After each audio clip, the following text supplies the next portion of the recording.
Assalamualaikum warahmatullahi wabarakatuh. Salam lestari. Selamat datang kawan-kawan di channel Cerita Pendaki. Pada episode kali ini saya ingin sharing kepada kawan-kawan untuk tema video kali ini yaitu tentang hipotermia. Jadi seringkali apalagi akhir bulan ini banyak beberapa pendaki yang mengalami atau yang kena penyakit yang namanya hipotermia.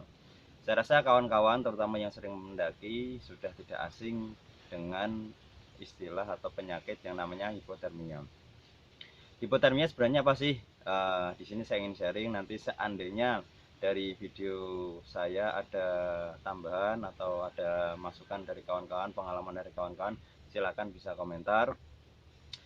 Sepengetahuan saya ya, terkait mengenai masalah hipotermia ini sangat penyakit yang sangat membahayakan dan kawan-kawan harus tahu bagaimana cara untuk mengatasinya. Jadi hipotermia itu adalah secara makna itu penurunan suhu tubuh di mana standar biasanya 35 derajat Celcius ke bawah. Jadi ketika penurunan suhu tubuh dalam diri kita, dalam diri manusia itu ketika mengalami kedinginan 35 ke bawah, itu bisa dikategorikan terkena yang namanya hipotermia. Hipotermia itu ada 3 fase, yaitu ringan, sedang, dan berat ya. Kalau untuk kategori yang bisa dikatakan ringan itu biasanya takarannya antara 35 derajat Celcius dalam suhu tubuh itu sampai 32. Jadi 32 sampai 35 itu bisa dikategorikan hipotermia tingkat ringan. Kalau untuk tingkat sedang yaitu antara 28 derajat Celcius sampai 32.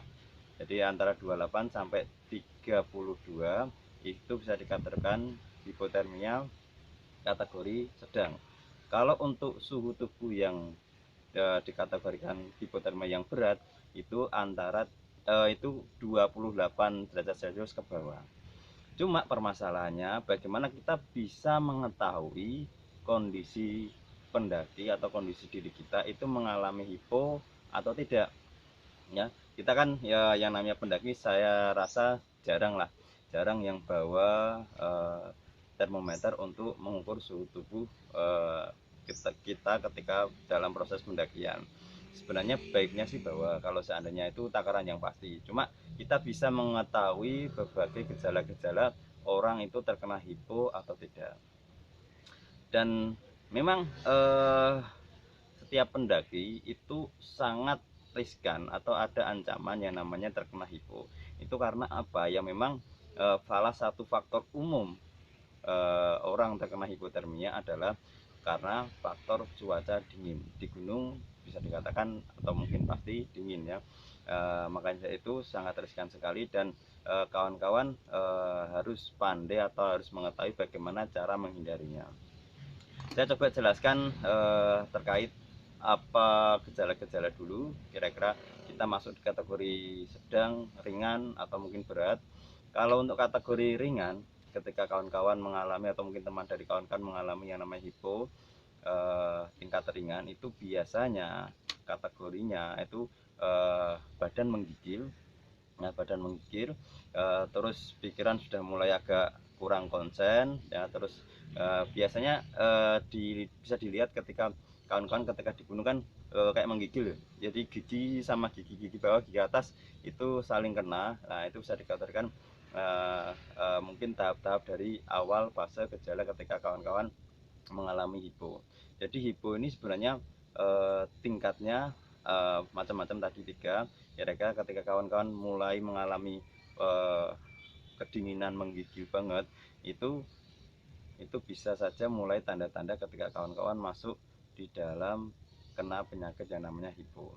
Untuk tingkat yang kategori sedang itu biasanya untuk pernapasan mulai melambat. Jadi kawan-kawan ketika mulai pernapasan melambat, terus detak jantungnya itu agak cepat, nah, itu bisa dikategorikan sudah memasuki yang namanya fase hipotermia untuk tahap sedang.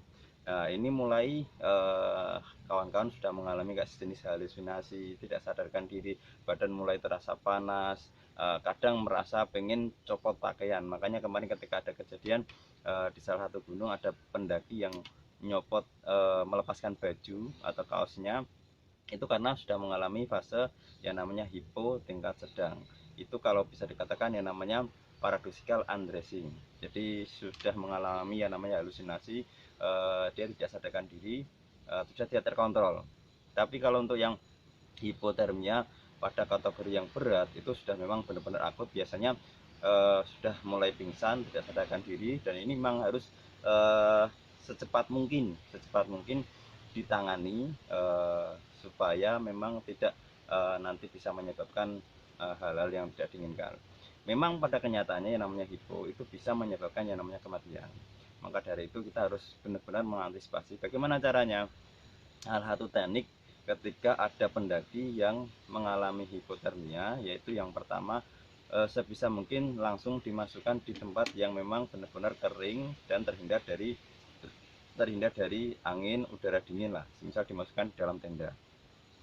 Di dalam tenda dimasukkan itu, kalau seandainya posisi dari si pendaki pakai kaos atau mungkin pakai jaket yang basah, itu sesegera mungkin diganti. Jadi diganti kaosnya supaya kering dan itu bisa menormalkan suhu tubuh yang ada di dalam si korban. Setelah baju atau kaosnya digantikan, usahakan dari kawan-kawan ketika mengetahui ada yang kena hipo, dikasih minuman yang hangat ya, dikasih minum semisal usahakan jangan kopi, jangan yang mengandung alkohol, kalau bisa seperti yang berkalori yang tinggi, misal mungkin yang manis-manis lah, kayak contoh misal mungkin kasih coklat itu bagus, atau mungkin yang ada kadar gulanya yang tinggi itu bagus. Jadi supaya si korban bisa rileks dan bisa nyaman. Terus bisa juga kawan-kawan dengan cara tangan dari orang yang menolong, jadi tangannya diusap-usapin, dikasih hawa panas ya, hawa panas misal digesek-gesekan gini, terus nanti ditaruh di lehernya. Jadi di lehernya seperti ini, itu bisa ngasih energi panas kepada si korban. Terus langkah-langkah yang jangan sampai dipijat ya, ketika ada terus nanti dipijitin, itu jangan sampai seperti itu. Usahakan dia memang bajunya ganti, terus dikasih selimut yang benar-benar hangat, yang kering. Makanya SB salah satu itu penting sekali buat para pendaki, supaya dan pakaian ganti ya, supaya ketika antisipasi ketika ada teman atau diri sendiri mengalami hipo, bisa langsung ditindaklanjuti atau bisa untuk pertolongan pertama lah. Nah, itu. Terus jangan sampai nanti terus model supaya suhunya normal nanti direndam atau mungkin kasih air panas, itu jangan. Kalau bisa, kalau seandainya kalau jangan direndam, tapi kalau bisa di kayak dikompres. Jadi kawan-kawan coba semisal mungkin pakai handuk kecil atau mungkin sarung tangan atau apa, dikasih air panas, itu dikompres-kompresnya jangan di kepala ya, kalau bisa di leher, dada, atau mungkin selangkangan. Jadi 3 bagian ini yang sangat direkomendasikan, bagian leher, dada, karena ketika sudah taruhlah yang mungkin si korban sudah mulai tidak sadarkan diri, itu sebisa mungkin kita coba menormalkan suhunya, dikasih pakaian-pakaian yang hangat tadi, minuman juga jangan sampai lupa, supaya memang benar-benar kondisi si korban bisa senyaman mungkin dan bisa kembali ke normal. Dan ini penting sekali yang saya sering sampaikan kepada teman-teman yang beberapa kali datang ke sini, terus jangan sampai ditinggal. Jadi ketika ada korban yang hipo, terus udah kamu di tenda aja tidur, dibiarin lah gitu. Tapi jangan seperti, karena hipo itu bukan cuma sekedar faktor karena udara dingin dan yang lain, karena kadang juga kelelahan itu juga pengaruh. Makanya saya sering kalau bisa ketika ada yang mungkin terkena adalah hipo, mungkin kategori ringan, sedang, atau ya itu bisa dikasih dengan cara teman-teman coba diajak ngobrol, diajak guyon, supaya secara psikisnya itu juga nanti dia kembali normal. Jadi terus alternatif lain, diusahakan sebisa mungkin gerak. Jadi gerak entah itu cuma sekedar nyemil lah ya, nyemil makanan atau mungkin minum itu usahakan banyak kalau untuk yang lagi kena hipo. Hipo itu kalau pengalaman saya dulu kebanyakan kadang orang ketika ada dingin, udara dingin yang memang benar, misalnya mungkin kena badai ya, itu biasanya ditahan. Jadi posisi tubuhnya gini, gini. Itu sebenarnya kalau untuk teknik dalam mendaki sangat dilarang. Jadi dingin tidak bisa dilawan ya. Dingin itu harus diresapi dan dinikmati. Sebisa mungkin kawan-kawan cari aktivitas pergerakan yang mungkin kecil lah, tidak terlalu melelahkan. Dan seandainya memang sudah benar-benar kena, ya sudah mulai berhalusinasi, mungkin tingkat hiponya yang sedang, usahakan jangan terus eh, punya ambisi pengen pokoknya harus sampai puncak. Itu sangat saya sarankan jangan dulu. Yang penting kawan-kawan coba yang penting ketika turun ya, naik gunung itu turun bisa selamat. Terus semisal alas kaki, kakinya bisa diganti pakai kaos kaki, semisal kaos kakinya basah kasih yang kering. Terus sarung tangannya juga. Terus yang bagian leher dikasih bisa mungkin yang hangat-hangat lah, supaya si penderita memang benar-benar bisa sesegera mungkin bisa kembali ke normal. Kalau seandainya, pertanyaan, kalau seandainya dari teman-teman atau mungkin kawan-kawan yang eh, ada temannya yang mengalami hipo terus tidak bisa menangani, bisa minta bantuan ke orang-orang yang terdekat, misal pendaki lain, atau mungkin seandainya kok nggak ada orang yang tahu atau yang paham, usahakan langsung bisa eh, minta bantuan ke bawah, karena ini kaitannya dengan nyawa ya. Jangan sampai, soalnya kalau hipo yang tingkat akut, yang tingkat berat itu bisa yang namanya gagal jantung. Gagal jantung nanti itu ketika tadi gejala-gejalanya ya, misal hipo yang tingkat sedang itu kan pernapasan mulai melambat. Nah, ini pernapasan sangat penting. Maka dari itu eh, saya harapkan ketika kawan-kawan nonton video ini, usahakan ketika posisi kawan mau naik jangan terlalu menggampangkan gunung.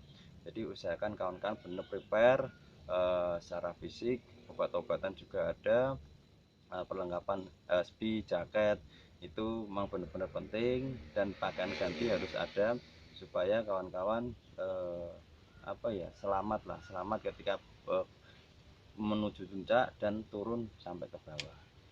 Mungkin itu yang bisa saya sampaikan.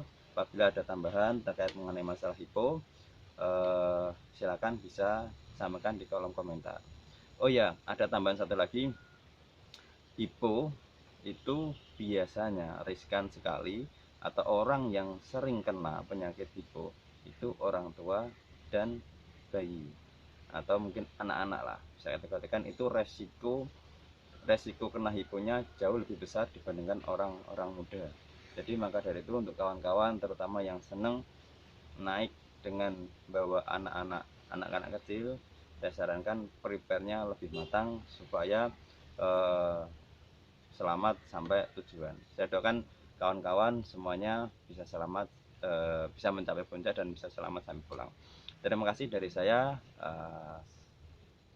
Kalau ada tambahan, ada pertanyaan, silakan bisa di komentar. Assalamualaikum warahmatullahi wabarakatuh. Salam lestari.